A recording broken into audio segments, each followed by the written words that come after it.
Colorado's best-known election denier, former county clerk Mason Tina Peters, could trade in her ankle bracelet for prison tomorrow. She admits that she let outsiders into her voting systems in an unsuccessful search for election rigging. And even after her recent felony conviction, she still showed no remorse. She attacks the prosecutors on her podcast, calls the judicial process wickedness. Bold strategy. Tomorrow we see if it pays off for her. Our Mark Salinger joins us from Mesa County, where the former Republican clerk and conspiracy theory folk hero of a sort will learn her fate in the morning. Mark? Yeah, Kyle, Tina Peters has continued to proclaim her innocence in that month and a half since she was convicted of 4 felony charges, even showing off that ankle monitor in front of her podcast online.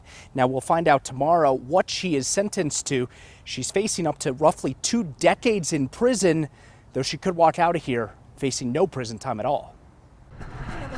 I'll have remarks later. Thank you. The last time we saw Tina Peters in court, she walked out a convicted felon. We, the jury, find the defendant Tina Peters guilty of count number 1, attempt to influence a public servant. The jury found the former Mesa County clerk guilty of 7 of 10 counts stemming from a 2021 security breach of her election equipment. In the month and a half since the ruling, she's been anything but remorseful. Until they either kill me or put me in prison, I'm going to keep speaking out about the injustice. Prison could very well come tomorrow.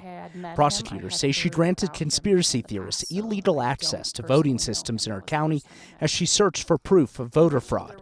Peters has falsely claimed that Denver-based Dominion voting systems rigged the election against Donald Trump.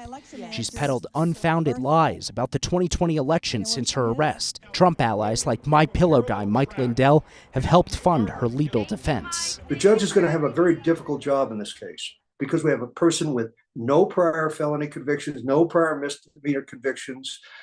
It's a nonviolent crime, first-time offender, but it's a defendant who has been absolutely without remorse and, in fact, quite arrogant about her conduct. 9 News legal expert Scott Robinson points out there is no minimum mandatory sentence in this case. While some of the felony charges she's been convicted of carry the potential of more than a decade in prison, the judge could also impose a far more lenient sentence. The judge could impose anything from straight probation to probation with a county jail sentence as a condition of probation to a felony conviction prison term. We asked Peters last year if she thought she'd spend time in prison. Even then, she never seemed to acknowledge that potential reality. What do you think the chances are that you and or Donald Trump are in prison a year or 2 from now? Well, I'll tell you, if I thought I was going to prison, I would probably be on the beach somewhere, but relaxing. It's just like with Donald Trump's indictment. My indictment has nothing to do with the facts.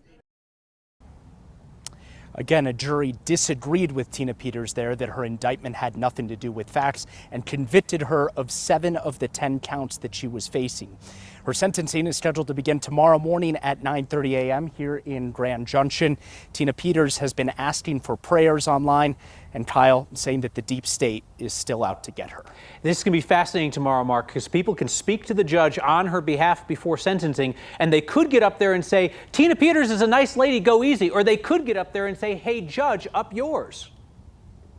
Exactly, and then it's up to the judge to decide who to believe on that. Again, she could do something just like probation. The judge could say, hey, you don't even have to spend any time in prison. Or in theory, she's facing several decades in prison. We'll find out tomorrow what happens. Could be wild. Mark Salinger for us in Grand Junction. Thank you, sir.